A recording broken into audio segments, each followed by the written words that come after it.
Welcome to our executive interview series at Fed Talks, presented by FedScoop. I'm Wyatt Cash, and we're here with Captain Christopher Clark, AI lead for the U.S. Marine Corps. Captain, thanks so much for joining us. Yeah, thank you for having me. Happy to be here. I'd like to start by asking, how is the U.S. Marine Corps really taking steps to implement and leverage AI? Yeah, thanks for asking. So April of this year, we released the Marine Corps' AI implementation plan. Outlines a number of things that we're doing. One of those, the first piece that we're getting after is deploying digital transformation teams across the service. We're doing it in a pilot first with 3 commands.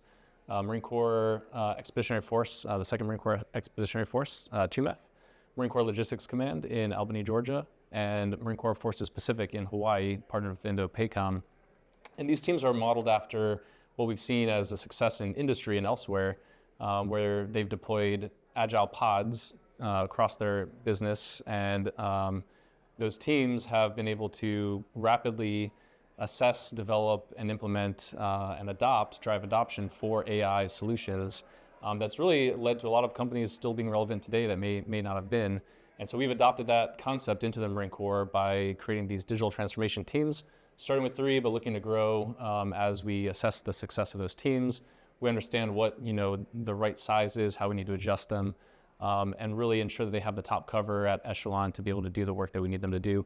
And their intent is, or their sorry, can I redo that? The outcomes we're looking at for those teams is to be able to deliver AI solutions to the command and to integrate back into Headquarters Marine Corps so that we can use that to inform our policies that we're going to develop and how we build requirements to be able to support the work that they need to do. So just to follow up on that, can you talk a little bit more about actually what you're doing to develop the AI workforce across the U.S. Marine Corps? Absolutely. So immediately following the Marine Corps' AI implementation plan being signed and published, our Training and Education Command started an aggressive campaign plan to train and educate the entire service in AI and disruptive technologies as a part of that plan. And so they are finalizing that now to understand where we can integrate this training into entry-level schools and then throughout career progression, as well as elsewhere, and really just bring our workforce up to the level they need to be at to understand the technology, the risks, and how to employ it. And then we've also recently partnered with the Air Force to partner with their Phantom Fellowship, which is an AI fellowship, where they send airmen for 5 months to MIT with the AI accelerator they have there to work on an AI problem and bring that research, both benefiting the Air Force's AI accelerator, but bringing that back to the command they came from.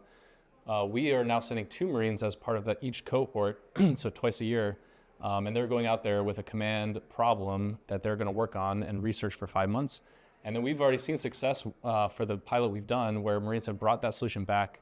One of them is, and I've talked about it before, is a large language model system that MCTISA developed, and the Marine went to this program, and he brought back an improvement to that system, which is leveraging the Marine Corps' Center for Lessons Learned After Action Repository, which is all of our after action reports from every exercise operation that we do, and modernizing the way that we search, assess, analyze, and then provide that information back to the Marine Corps so they can be effective.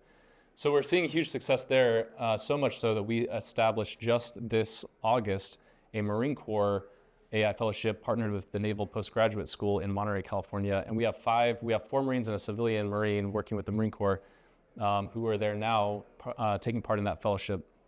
And we're looking to release the next Marine Corps administrative message that announces our next fellowship application opportunity, which will be ideally by the end of this month. And then that cohort will start next January with 7 more, ideally, Marines into this fellowship. So doing a lot of stuff, and we're looking to do more, and really excited to get the training, education, the opportunities, and really getting the Marines into an environment where they have resources that they don't otherwise have to really get experience and build these prototypes and in some cases actual solutions. Well, terrific. Well, Captain Clark, thank you so much for joining us here at Fed Talks and sharing some of the things that the U.S. Marine Corps is doing to advance its AI efforts. Absolutely. Thanks for having me.